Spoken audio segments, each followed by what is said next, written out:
तो जाहिर बात है उससे आपको मैं वही सब्जेक्ट ऑप्शन चूज करूंगा या करूंगी बेस्ड ऑन के मैंने आगे क्या करना है। ठीक है। तो अगर आप अर्लियर देख लें 6 से 7 से में अगर आप देख लें कि किन ब्रॉड करियर्स में मुझे जो है वो जाना चाहिए, तो फिर वो 8th का रूट आसान हो जाएगा, मैट्रिक में और आसानी हो जाएगी। क्योंकि आपने अक्सर देखा होगा, मैंने देखा है बेचारे माँ बाप जो है वो डांट रहे होते हैं अपने लोगों को कि जी परसेंटेज नहीं आ रही है। मुझे अपनी याद है आज से तकरीबन 15-20 साल पहले मेरी क्लास के कुछ स्टूडेंट्स से, बल्कि मुझे एक बहुत अच्छा जो है वो इंटरेस्टिंग चीज याद आई। मैं अभी 2 हफ्ते पहले 2 हफ्ते नहीं तकरीबन 2 महीने पहले मैं अपने एक फ्रेंड से मिला। He was my school friend और मुझे अच्छी तरह याद है कि वो फेल होता था क्लास के अंदर और उसके माँ बाप उसको आपको पता ना लिटरली थप्पड़े मारते थे उस जमाने में, जो कि आज नहीं मारते। प्रॉब्लम और भी तो है ना मीन कि फिर हमारे जो पेरेंट्स है ना वो फिर ये बताने लगते हैं देखो ये कितना अच्छा है और ये बच्चा देखें। अच्छा फिर वो क्या होता है कि वो बच्चा जो है ना उस दूसरे वाले बंदे से थोड़ा सा वो पीछे हटना स्टार्ट हो जाता है। हमारी ये बड़ी प्रॉब्लम है। बिल्कुल, हम हर चीज पे कहते हैं उसको देखो वो कितना आगे बढ़ गया, आप किधर हैं, वो देखो कितने सब्जेक्ट में।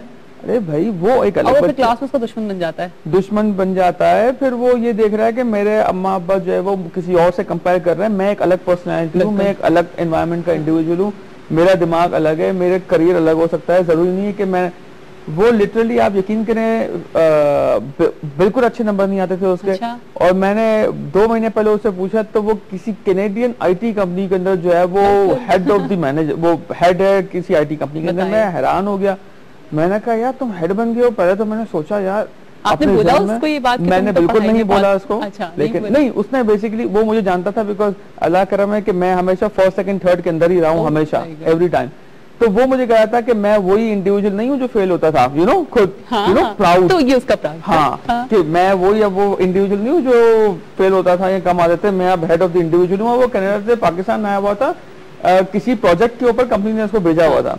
तो आप इमेजिन करें कि इसका मतलब है कि वो उस टाइम पे या तो स्कूल उसका अच्छा नहीं होगा, शायद टीचर अच्छे नहीं होंगे, शायद उस वक्त का एनवायरनमेंट को सूट नहीं कर रहा होगा, है वो अपनी साइंस एंड टेक्नोलॉजी के अंदर कोई एक चीज ऐसी होगी जो बग करेगी जिससे नंबर नहीं आ रहे होंगे। वरना आप कैसे अज्यूम कर सकते हैं कि कोई बड़ी आईटी की ऑर्गेनाइजेशन है, वो भी फर्स्ट वर्ल्ड कंट्री कनाडा के हवाले से, उसने उसको हायर किया हुआ, काम करके दे रहा होगा जब भी तो उसको रखा होगा, वरना क्यों रखेगा? हमारे जजमेंट्स नहीं पास करने चाहिए। प्रॉब्लम हमारे यहाँ ये है ना कि अगर कोई बच्चा पढ़ाई में अच्छा नहीं है या उसके रिजल्ट अच्छे नहीं आ रहे, ग्रेड्स अच्छे नहीं लेकर आ रहा, तो हम तो खट से उसको फौरन डिमोरलाइज कर देते हैं, नीचे लेके चले जाते हैं उसको कि नहीं ये तो बच्चा बस बिल्कुल ही तुम तो कुछ नहीं कर सकते, तुम ज़हन हो।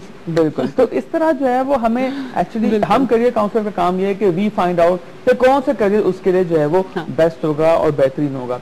आपका वो सवाल कि देखें इतने सारे करियर्स हैं तो किस तरह हम चूज करें। देखिए ब्रॉडली अगर आप डिस्क्राइब करें तो 6 करियर्स के अंदर हम सबको जो है वो क्लब कर सकते हैं। ठीक है जी। कुछ ऐसे करियर्स होते हैं कि जिसमें आपने फिजिकल हैंड्स ऑन वर्क करना होता है किसी चीज पे, राइट, जैसा कि जो है वो इंजीनियरिंग की फील्ड हो गई या आपने पायलट बन गए, ये सारे वो चीजें जिसमें आपने ऑफिस में बैठ के काम नहीं करना होता। You need to have hands on work. आपने घर से बाहर निकलना होगा। पायलट घर पे बैठ के जो है वो हवाई जहाज नहीं चला सकता।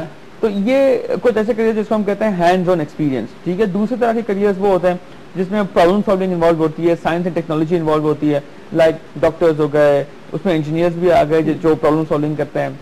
इसके अलावा नर्सेज भी आ गए, वो भी जो है वो इन्वॉल्व इन प्रॉब्लम सॉल्विंग। ठीक है जी। मैं कहती हूँ नर्सेज का जो शोबा है वो तो बिल्कुल एक डिफरेंट है ना, वो तो बिल्कुल ही चीज डिफरेंट है, इतनी हेल्पिंग, इतना सबसे ज्यादा सपोर्टिव के बस। And it's a difficult job, it's a very difficult job. ठीक है। अच्छा ये हो गया। सेकंड ये चीज हो गई, कुछ ऐसे तरह के करियर्स होते हैं जो बड़े क्रिएटिव तरह के करियर्स होते हैं, राइट, लाइक म्यूजिशियंस हो गए, आर्टिस्ट हो गए, परफॉर्मिंग आर्ट्स हो गया, ड्रामा हो गया, जर्नलिस्ट हो गए, ये सारे लोग वो हैं जो क्रिएटिव तरह के लोग होते हैं। ठीक है। कुछ ऐसे तरह के करियर्स होते हैं जिसमें सोशल होता है, जैसा आपका करियर है दैट इन्वॉल्व्स बीइंग सोशल। अब एक ऐसा इंडिविजुअल जो कम्युनिकेशन में इतना अच्छा फील ना करता हो, जिसको जो मीडिया शाय हो, जो तो वो इंडिविजुअल बहुत अच्छा होस्ट नहीं बन सकता, राइट। तो ये और होस्ट लाइक साहब अगर मेरा है तो उसके लिए आपको सारे कैरियर्स को जानना बहुत जरूरी होता है, क्योंकि आपको किसी भी वक्त किसी भी टाइप का गेस्ट मिल जाएगा, आपको किसी भी वक्त किसी भी टॉपिक पे बात करने को मिल जाएगा, तो आपकी रिसर्च आपकी मालूमात बहुत ज्यादा होनी चाहिए। तो सोशल टाइप ऑफ करियर्स के अंदर टीचर्स आ गए। ठीक है। One of the careers can be that which involves कि जो आप जो है वो लोगों के साथ मिल के काम करें। ठीक है जी।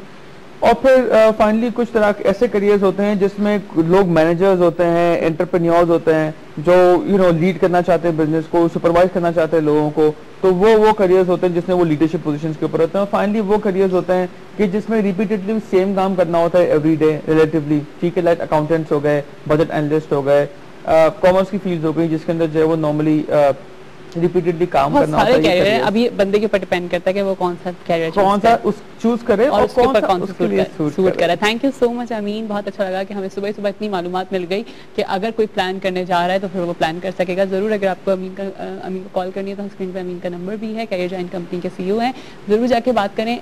जरूर जरूरत पड़ती है हमें कहीं ना कहीं आकर के कि हम अपनी कैरियर काउंसलिंग के ऊपर बात करें। आगे बहुत दफा हमें जरूरत पड़ी होती है कैरियर काउंसलर की, तो जरूर जाके मिलिएगा अमीन से। हम जाने ब्रेक पे, ब्रेक के बाद जब वापस आएंगे तो हम होंगे जी गेस्ट कॉर्नर में, बड़े ही जबरदस्त गेस्ट हमारे साथ हैं।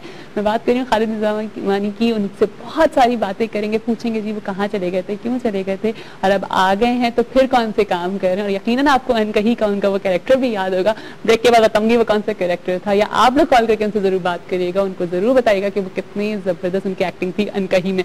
जा रहे हैं ब्रेक पे, ब्रेक के बाद आपको फिर से ज्वाइन करते हैं। तो फिर आप सबको खुशामदीद करते हैं सुबह बखैर वाइब के साथ में। और आज सुबह बखैर बहुत अच्छी होगी क्योंकि हमारे साथ गेस्ट ही इतने अच्छे हैं। आप लोग को याद होगा अनकही का कैरेक्टर, बहुत ही फेवरेट कैरेक्टर था वो सबका। मैं बात कर रही हूँ वाली, ठीक है ना, आप लोग समझ गए। और एक उसमें होता था मियां नन्ने, और बड़े मजे का होता था। तो वेलकम करती हूँ जी इनको अपने शो पे, खालिद निजामी साहब को। अस्सलाम वालेकुम। वालेकुम अस्सलाम। कैसे हैं आप? ठीक ठाक हैं? अल्लाह का शुक्र है, अभी तक सांस चल रही है। माशाल्लाह, अल्लाह ताला सबको सेहत और जिंदगी अता करे। अल्लाह सबको सेहत दे। क्या कर गए आप, और क्या जबरदस्त कैरेक्टर वो जिसको कोई नहीं भूल सकता। हर आर्टिस्ट की एक आईडी बन जाती है ना, तो वो मेरी भी बन गई थी उसमें, और शुक्र अल्हम्दुलिल्लाह। तो मैं भी इसी तरह को खास नहीं कोई खास नहीं, क्या इतना तो खास है। हाँ, नहीं, अब जैसे जमशेद भाई मरहूम, बिल्कुल, चक्कू है मेरे पास, कबाचा, जेबी कबाचा, इन सब के एक आईडी बन जाती है। तो इस तरह मेरा भी एक कैरेक्टर ऐसा आ गया कि वो एक आईडी बन गई। तो इतना बड़ा तीर नहीं मारा। नहीं, वो बहुत बड़ा तीर था जो अभी तक चले जा रहा है, और सब लोग उसको उसी तरह से पसंद करें। और वो जब तो भी आप देखें सेरा, सॉरी मैं आपकी बात वो भूल जाऊंगा मैं, तो असल में सेरा जो है ना वो हसीना जी के सर पे जाता है। हसीना मोइन जो है, उन्हें, हसीना आपा को मैं स्टार मेकर कहता हूँ। हाँ, बिल्कुल, उन्होंने जिसके लिए लिख दिया वो स्टार बन गया, और वो हर कोई कैरेक्टर दे दिया करती थी। ओह यस, है ना। अच्छा, उनके प्ले में आपको पता लगाने की इजाजत नहीं थी। ये नहीं झुकते हैं जो बोलते हैं आजकल। आजकल बहुत ज्यादा रिवाज पड़ गया है। उस जमाने में पीटीवी पे ऐसे इजाजत नहीं थी। तो हसीना मुझसे बड़ा एक स्पेशल उनका वो था कि ये शरीर आदमी है। तो वो बोलती नहीं थी, करने दो इसे जो करता है। अच्छा, तो, हाँ, तो वो मुझसे इजाजत ले रहे। शोएब मंसूर का ये जब हम कर रहे थे तो शोएब कहने लगा यार अब तुम आपा से मैं पूछ लेता हूँ। मैं आपस से पूछ। तो ये किसकी क्रिएशन थी, किसके माइंड में आया था ये जुमला, ये वाला? ये असल में मैंने स्टेज पे किया था। अच्छा। मोइन का एक प्ले था, मोइन अख्तर मरहूम का। यार उनको मरहूम नहीं कहना चाहिए, मैंने क्यों कह दिया, मैं कहता नहीं। बिल्कुल। तो मोइन का प्ले था बस जाने दो, उसमें मैं ये कैरेक्टर किया था, तो वो बन गया था वहाँ। तो वो टोन उसको अच्छी लगी। शोएब को कहना यार ये वाला इसमें मेरे सीरियल में करो, तुम्हारे डाल दिया, कर दिया। नहीं, बहुत जबरदस्त। अच्छा, अभी आपने बोला कि आप एक शरीफ से इंसान हुआ करते थे, कॉमेडियन, फिर ऐसा ही होता है। तो क्या बचपन से शरारती थे? अच्छा, तो जरा बचपन बताएं अपना, कैसा बचपन गुजरा? बचपन बहुत अच्छा गुजरा मेरा। अच्छा, जी हाँ, बड़ा अच्छा गुजरा। और मुझे म्यूजिक का ज्यादातर शौक था। मेरी वालिदा को बड़ा शौक था। तो सितार उतार सीखने के लिए उस्ताद बुला लिया घर पे। अच्छा। मेरे वालिद से कहा भी बुलाओ, तो ज़ैड बुखारी साहब मेरे वालिद के बड़े अच्छे दोस्त थे। सही। तो बुला लिया उन्होंने, तो वो तो सीख नहीं सकी, मैंने सीख लिया। मैंने जिद की बैंजो, तो मैंने बैंजो बजाया। तो मैं म्यूजिक में बड़ा शौक था मुझे। हाँ। मैं म्यूजिशियन ही बनने आया था स्पीड में। हाँ, गाना वाना गाने, तो सिंगर बनने के लिए आया था। तो एक जगह प्रोग्राम था, वहाँ मैंने गाना गाया। तो उसके बाद लोगों ने बहुत मारा मुझे पकड़ के। हाँ, मारा? हाँ, कहने लगे आइंदा तुमने अगर गाया तो नहीं, ऐसा नहीं हो सकता। ये भी हम गवा के देख लेंगे ना कि कैसा नहीं, वो सिंगर नहीं बन सका ना मैं। वो फिर ये हुआ कि मैं कंपोजर बन गया, कंपोजिशन का शौक था। ठीक है। लेकिन वो एक जगह इसी तरह प्रोग्राम में ना लेट हो गया कॉमेडियन एक, अच्छा, वो आया नहीं, तो मैंने कहा मैं कुछ सुना दूं लतीफे, उन्होंने कहा सुनाओ, मैंने लतीफे वगैरह सुनाए तो पसंद किए। लेकिन ये एकदम से सोच लेना और ये कह देना कि अच्छा मैं तेरा स्टेज पे जाकर सुना दूं, ये एक बहुत बड़े कॉन्फिडेंस की बात होती है। गॉड गिफ्टेड है ना। हाँ जिया जी, ये सब कुछ गॉड गिफ्ट है। सही। अब हर एक का काम नहीं आपकी तरह बैठ के बोलना, हर एक का काम नहीं इनकी तरह खड़े होकर प्ले करना, हर एक का काम नहीं, ये गॉड गिफ्ट होता है। और पूरी दुनिया में फनकार की इसीलिए बहुत इज्जत की जाती है कि वो जानते हैं कि ये सीख के नहीं आता। हाँ। ये खुदादाद होता है। और कॉमेडी बहुत मुश्किल काम है, कॉमेडी बहुत ज्यादा है ना। कॉमेडी दुनिया का सबसे मुश्किल काम है। रुला तो सब सकते हैं ना, हंसाना बड़ा मुश्किल है। सही बात है। अच्छा, तो बचपन की कोई शरारत याद है आपको, या कभी बैठते हैं तो बचपन की कुछ चीजें याद आती हैं? थोड़ा सा बचपन से चलते हैं ना। बचपन में बस बहुत कुछ करते थे हम। कोई शरारत अच्छी सी जरूर बताना। अपने हर गेस्ट से शरारत जरूर पूछती हूँ। हाँ, हम बोर्डिंग हाउस में थे। अच्छा। तो वहाँ पूरे 50-50 स्टूडेंट का हॉल होता था जिसमें सोते थे, चारपाइयाँ होती थी। तो एक हमारा दोस्त होता था, उसके हमने चारपाई उठा के तो सामने मैदान में डाल दी सुबह फजर से पहले। वो सो रहा है उसमें? वो सो रहा है, हमें पता था ये गहरी नींद सोता है। अच्छा। उसको उठाना पड़ता था, उठ जाओ उठ जाओ, वो नहीं उठता था। वहां डाल दी, सूरज निकला, उसके बाद सब अपने स्टूडेंट्स वर्दियों में आते थे, यूनिफॉर्म में, तो आके एक्सरसाइज करते थे। तो वो बेचारा बीच में वो सो रहा है, वो मजे से सो रहा, सब उसके चारों तरफ खड़े। फिर टीचर वगैरह आया, उन्होंने कहा कौन बदमाश है, उन्होंने खालिद नामी ने किया। तो खैर वो लाइन हाजिर हो गया हम लोग। वो बेचारा उठा, उसने यूं देखा, यूं देख के वो फिर सो गया। तो अच्छा, टीचर ने फिर रहा, नेमत नाम था, नेमत उठो। फिर उसने कहा जी, उसने कहा क्या है, उठो। तो वो समझ रहा था वो ख्वाब देख रहा है, इसलिए वो दोबारा सो गया। वैसे बचपन का टाइम वाकई वापस नहीं आ सकता पलट के ना, आप जितना भी इसकी कोशिश करें, लेकिन वो गोल्डन टाइम्स होते हैं। बिल्कुल है ना। हर लम्हा जो है वो जो गुजर जाता है, जी हाँ, वो वापस नहीं आता ना। बिल्कुल। हाँ। अच्छा, आपने कहा म्यूजिक का, तो क्या ख्याल है अदनान से गाना सुन लिया जाए? अरे मैं तो कह रहा हूँ इनसे पहले आपसे सुनते हैं। अरे हाँ। नहीं इनसे सुनाएं। नहीं उनसे भी सुनेंगे, लेकिन हम अभी पहले आपसे सुनते हैं। नहीं, इनसे सुनाएं। चलिए जी, टॉस कर लेते हैं, मैं आपसे दोनों के कौन पहले। ये आप बात करें तक मैं सेट। चले ठीक है, चले। अच्छा, फिर आपने अनकही किया और कितना मशहूर, लेकिन आप अमेरिका क्यों चले गए फिर? अब वो जमाने असल में 87 में कुछ मैं फिल्मों में काम किया मैंने। अच्छा। काफी फिल्में की। मैं 76 में चला गया था फिल्मों में। तो फिर वो फिल्मों के हालात जरा खराब हो गए, पैसा वैसा इतना था नहीं। सही। 87 में मजा नहीं आ रहा था। अच्छा। एक ही चैनल था। हाँ। तो फिर मैं चला गया। अच्छा, थोड़ा सा आप बोल के दिखा सकते हैं वो किस तरह से करते थे? थोड़ा सा हो सकता है। अनकही मैं नन्हे जरा सीधा करियो।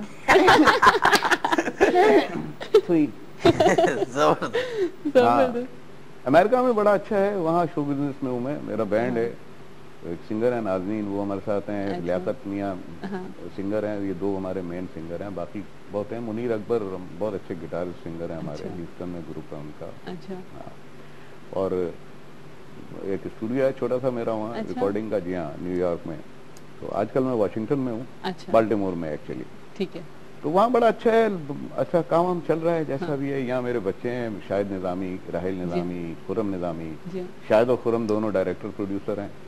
शायद राहिल जो है वो म्यूजिक में है। बेटी मेरी सितरत निज़ामी वो लिखती है। अच्छा। बीवी मेरी बहुत अच्छा लिखती है। माशाल्लाह, पूरी फैमिली ही जबरदस्त इसी फील्ड में। जुबैर अब्बासी मरहूम, ये मेरे सगे साले हैं। अच्छा। सीमा गजल मेरी साली होती हैं। सही।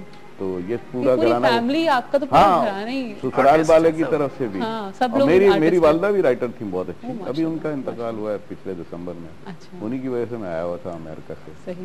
तो ये सारे हैं। और पाकिस्तान के हालात देख के मेरा दिल किया कि यहाँ के 4 सदर होने चाहिए। अच्छा। एक पंजाबी, एक सिंधी, एक पठान, एक बलोची। हाँ। क्योंकि पठान सदर बन जाए तो तीनों पीछे पड़ जाते हैं, पंजाबी सदर बन जाए तो तीनों पीछे पड़ जाते हैं। हाँ। जिस कौम का आ जाए बाकी तीनों पीछे, तो 4 सदर क्यों ना बना दें? ये एक नई सजेशन आ गई ना। 4 सदर बन जाएंगे तो झगड़ा खत्म हो जाएगा। और अपने अपने सूबे का सदर। हाँ, पाकिस्तान का ठीक है, अल्लाह मालिक है। मतलब सूबे बन गए।